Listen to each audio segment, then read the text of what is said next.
this is Mackenzie. Hey, this is Owen. Don't forget to like our show and subscribe. If you want to continue the conversation from the show, check out our Facebook page at facebook.com/wearetheADHDfamily. I apologize in advance if this activates any of your Apple devices, but this is a funny story. Every morning when I take the kids to school, I usually start a bike ride or a walk. Just depends on the weather. And this morning I said, "Hey Siri, start a walk." Or at least that's what I thought I said. And so my watch didn't do anything. I unlocked it, tried and said the same thing again. Realized that nothing was happening. It took me about, a good minute of yelling at my watch because I was getting increasingly frustrated to say, please start a workout. And when the kids pointed out to me that, "Dad, you're saying, 'Hey Google,' not 'Hey Siri.'" Hello and welcome to We Are the ADHD Family Podcast. I am your amazingly attractive, very smart host, Mark Smeets. Hi, it's been a while. It has been a long while. Kind of took the summer off. It was busy, and with the kids running around, I really didn't have much time to I didn't have much silence to record anything, and that made it really tricky. I hope your summers were good. I thought instead of just doing this summer recap thing and here's what's going on with the new school year, which this is actually the first kind of moment I've had to do anything like this, I'd actually start with a really big event that happened in our family's life. On the weekend, this would be September 21st. It's now the 25th. It's been a couple days. Had to decompress from everything.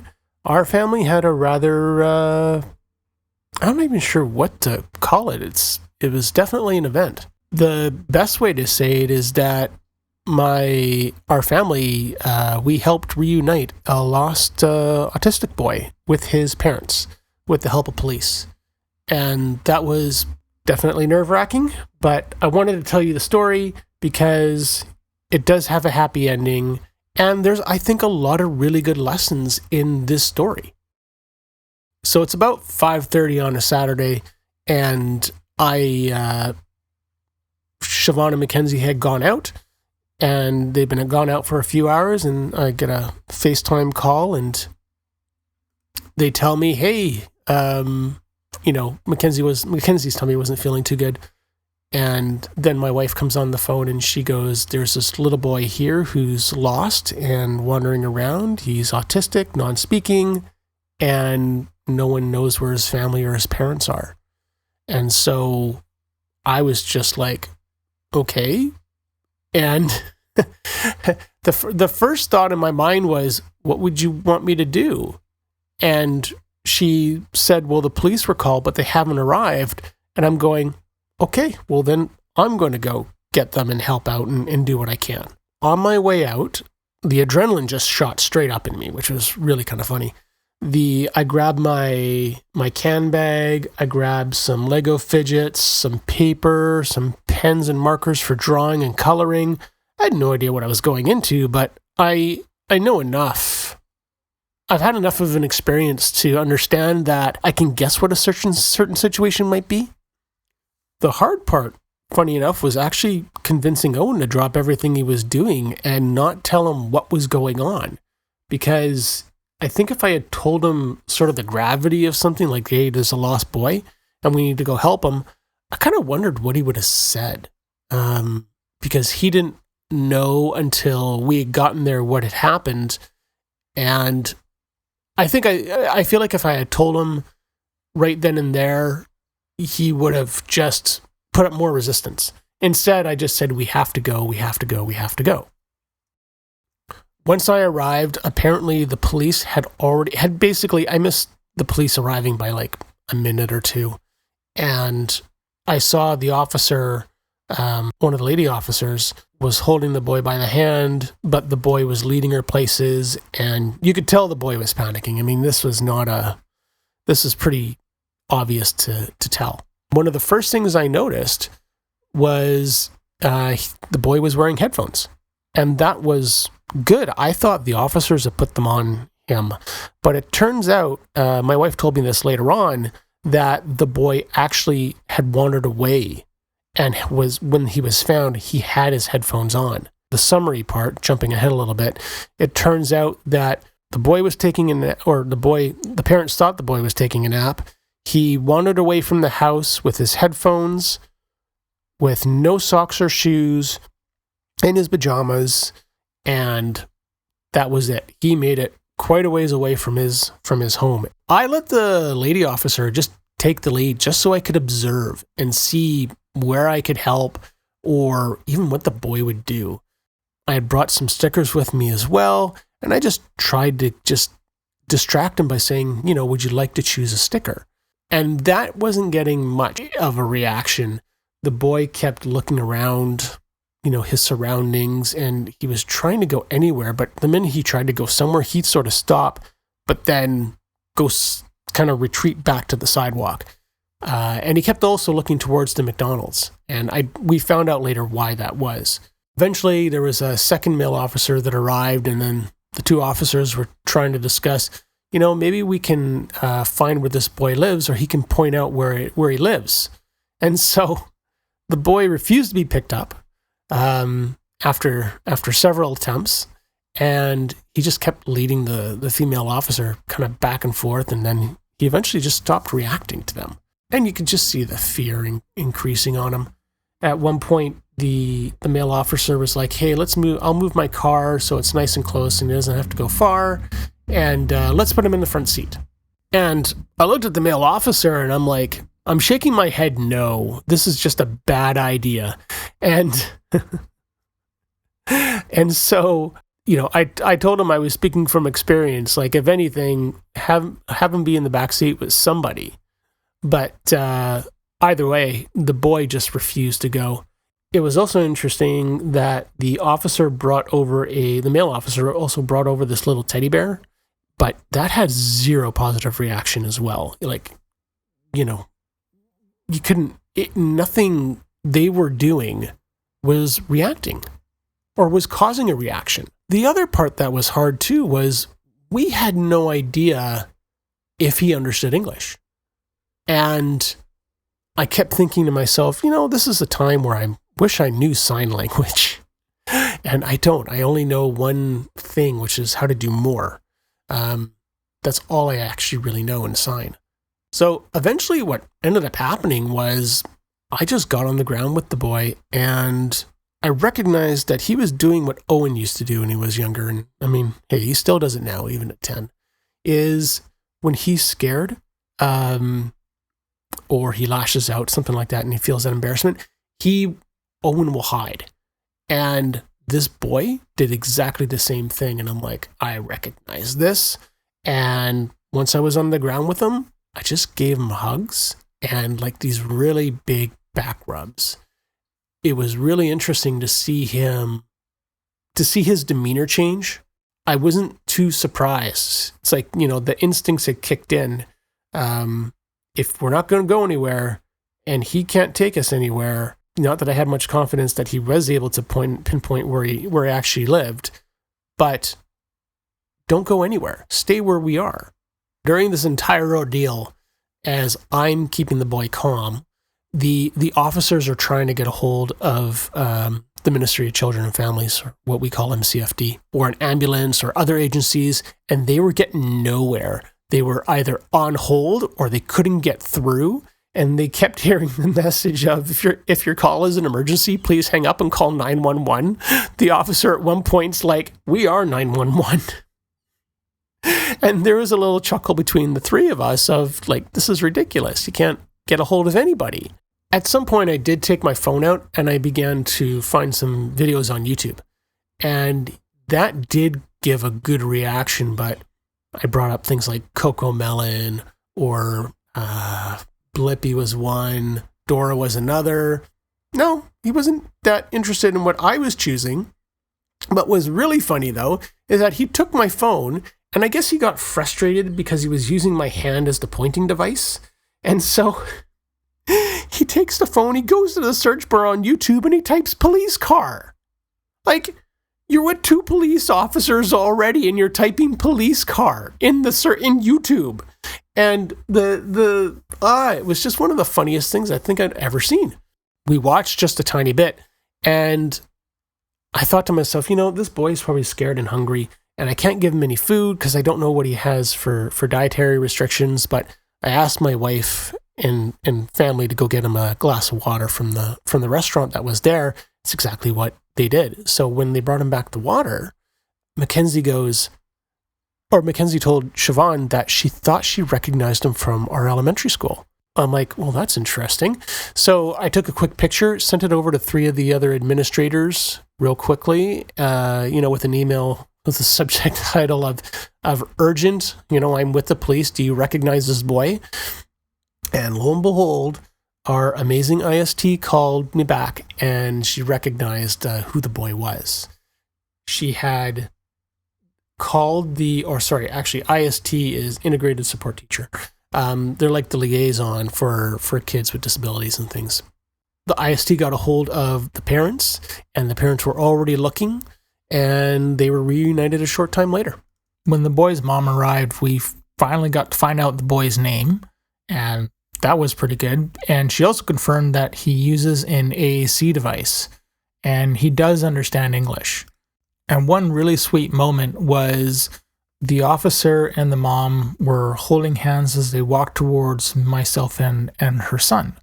And so, which I just thought was really sweet of the officer to do. And the boy, he basically cuddled kind of into me, and which I thought was like, okay, this was new, but he didn't quite want to go to his mom, but when his dad arrived, everything was okay, and that's when he went to his dad. So I don't know if there was something more there, or if he was just in shock or scared, but the fact that he snuggled in, that sort of thing, like, that was really good. It was a really, really, really sweet moment. I am extremely grateful that the officers allowed me to have the space to help this boy stay calm while they contacted the various agencies. And I am extremely proud of my family for calling me and for doing all the actions that they did. And that includes staying calm. The kids were amazing. Siobhan did an amazing job keeping the kids calm. So that's the end of the story, basically. And what I wanted to do for the second half of this episode is I want to do an analysis because there's things that I noticed, and it was very interesting experience. I cannot help but shake the feeling that both officers may also have felt a bit lost, since the boy wasn't responding how they wanted him to or maybe expected him to. The discussion and education, I think, are critical, because the next time this happens, things can go a lot smoother. And so I want to offer up my take on some things, my thoughts, things I've encountered and noticed, and I hope this can help somebody else out if you're ever in this situation that I was in. Most important is everything I am about to say is coming from a place of care and wanting to see better. I actually wrote a letter and sent this over to our police force. I put these same comments in that letter, and I sent this off not too long ago, and I haven't heard anything back, which actually kind of a little disappointed in. I would have thought a response would have come faster, but it was really important that I spoke up and said something and attempted to educate our police force with my experience. Look, I'm not an expert in this. What I do have is multiple experiences doing this constantly every day with either our family or somebody else's kids, whether I'm at the school or whether I'm at a swim session or something like that. I find myself in these situations always helping out and trying to help regulate someone. So maybe expert is the wrong word I'm looking for, but I've got a lot of experience in this. From this point on, instead of just winging it and reading off my notes, I'm going to read directly off the letter and let that tell the rest of the story. As my wife pointed out to me, The boy was extremely strong, and both of the officers struggled to hold his hand. This is something that I noticed as well. The boy did allow himself to be picked up once. However, shortly after, he wanted down and refused to be picked up after that. I didn't take this as quote-unquote defiance per se, or any sort of ODD, or PDA, but it's just fear. He wasn't doing it on purpose, he was scared. It made perfect sense to me why he didn't want to go anywhere. If you had wandered away from home with no socks or shoes and your dinosaur PJs, you'd be in the same state of mind, trying to find a safe place. Sometimes the best course of action is not to move at all and just stay in one spot. I mentioned that my son had done the hiding routine before, and I've seen other autistic kids I work with do the exact same thing. My response is the same each time. Shield them the best you can. And a great example is at a swim lesson I did. I used 2 kickboards to hide a child who was scared from the public view so he and I could talk. I usually try not to touch someone until I know what their reaction should be. If you think the time is right, you could always try a back rub or even a hug. Some people love that deep pressure of things like weighted blankets or hugs. It makes them feel safe, and that's what they really want to feel, but you may have to wait for the person to cue you for that. A child who is autistic really isn't any different than a child who isn't autistic. When I was sitting with the boy, I was telling him things like, "We'll figure this out together," or "We can just stay here," or "No one can see us." All these statements should always be about things within your control as well. When kids, quote-unquote, rage or appear dysregulated, put that in air quotes too, you may hear them yell at you, "Stop looking at me," and that's because they are scared. They can't handle the emotions raging inside of them because it's too big for them. ADHD makes those feelings lightning fast, and it doesn't matter if it's a 5-year-old or a 20-year-old or a 40-year-old. They do not have the tools to express themselves in a way that is convenient for us. It's important to drop any demands or requests that you have. This isn't the time for a lecture. The boy resisting the officers was all coming from a place of fear. I'm sure he was thinking about either how do I get back home or how do I get to that McDonald's? And which one is more important? Thank you as well to the officers for not forcing eye contact or looking for any sort of recognition or understanding of their words through that method. Many autistics are not comfortable with eye contact. If you are attempting to establish control in a situation on your terms, then there is nothing more intimidating than a power struggle based on a method that is not comfortable for that person. Find other ways to have that person, the one that you want to help, give ideas on how to establish that trust and make that connection. I liked how the officers were able to give this boy and I space, yet they were in proximity. If he decided to dart into the parking lot, they would have been able to catch him. And I could tell that both officers were frazzled as they tried to reach other agencies. I've been there and I'd be frazzled as well. Communication. As the officers were making their calls and reached through to the occasional agency, they kept using terms like nonverbal. And during a quiet moment, I told the male officer why that term is not the right or good term to use. Nonverbal is this old term that's quickly disappearing from social vocabulary. The term derives itself from the Latin word without words, or Latin phrase. It perpetuates the inaccurate assumption that individuals without speech or without using your preferred way of communication are unable to use words or have nothing to say. Non-speaking is a far more accurate term and preferred within the autistic community. A person's preferred method of communication could be writing, typing, sign language, letterboards, or an AAC device. A person will very often understand the words they read and hear. In this boy's case, he used YouTube. The fact that he wrote police car in the YouTube search bar confirmed he had a way of communicating. His mom also confirmed that he uses an AAC device as well. The boy just didn't have his usual tools to communicate. And he wasn't nonverbal. He just doesn't express communication in a way that you or I would expect. If he had his AAC device, I'm sure he would have had plenty to say. And I'm aware that the boy's mom used the term nonverbal, but I think we can all agree that this is not the time or the place for a discussion on the lecture of the intricacies of language. When you examine the meaning of words and their origins, you begin to see and realize their biases and why these terms are not helpful. The mindset that these words set out are wrong. Helpful signs. There are 2 signs that I made that have been extremely helpful in my work. One sign is a small piece of paper that's laminated that has a question of, is it too loud? And there's a yes in green or a no in red. And on the other side, there's 2 more options, either for someone to speak softer or if maybe somebody just needs a break.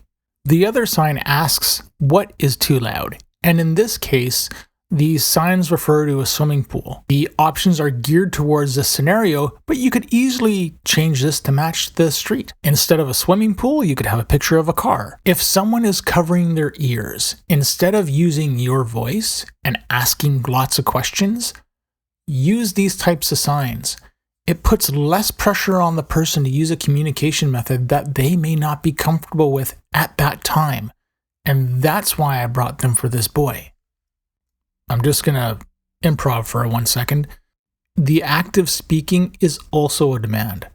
You are asking that person to understand your words, your requests, you. You might be trying to help, but it's still you. It's not them. No rush to go anywhere. I understand to a point why the officers were hoping Noah could show them where he lived. But through my experience, I was confident that that wasn't going to happen. There was nowhere for this boy to go. And my family wasn't going to go anywhere until this was positively resolved. The worst thing you could do with any child or person that is scared is force them to a place where they don't want to go and where they don't know where they are going. Moving out of harm's way is a totally other situation, and that's where I would say that staying in one spot may not be safe. So obviously get to a safe spot. If MCFD, or the Ministry for Children and Family Development, had arrived, or Child Protection Services, I fear that boy would have been traumatized even further and forced into a situation even more terrifying and possibly turning violent. Sitting on the ground in one spot, just being with him, was the best thing for him.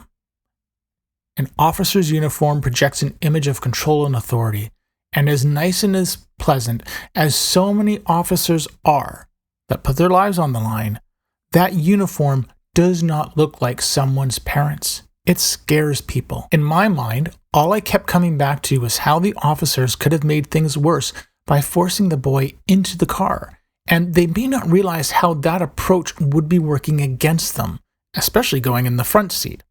Forget the opportunity to play with lights and sirens. Those things may mean absolutely nothing to a child. You have an authority figure in a uniform trying to move you somewhere that you don't want to go, and there was no need to go. When I arrived, I had my Lego fidgets, paper, stickers, visuals, and some pens for drawing and coloring. And most importantly, I was physically down on this boy's level on the ground. The officers didn't even have an AAC device, picture books, water, or food, and they didn't talk about those tools either. I don't know if they had them and maybe they forgot.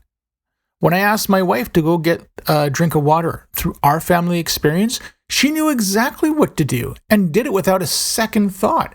These small actions matter. One thing that the officers could have done was ask my wife what her experience with autistic individuals were, because she has her own strategies. It's not just me. I'm just a one with the podcast.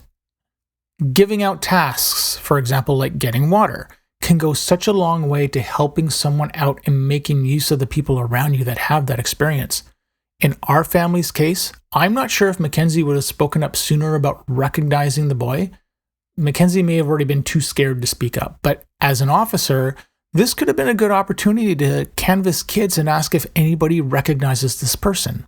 In this case, they didn't do that. Mackenzie spoke up, and it was about 40 minutes later or so.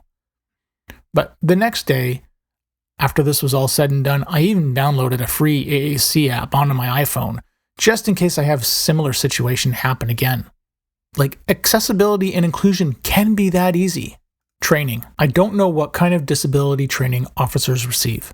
I know that a large percentage of those on the street have a disability, whether they are autistic, ADHDers, or a learning disability, and I guarantee you they're all co-occurring diagnoses.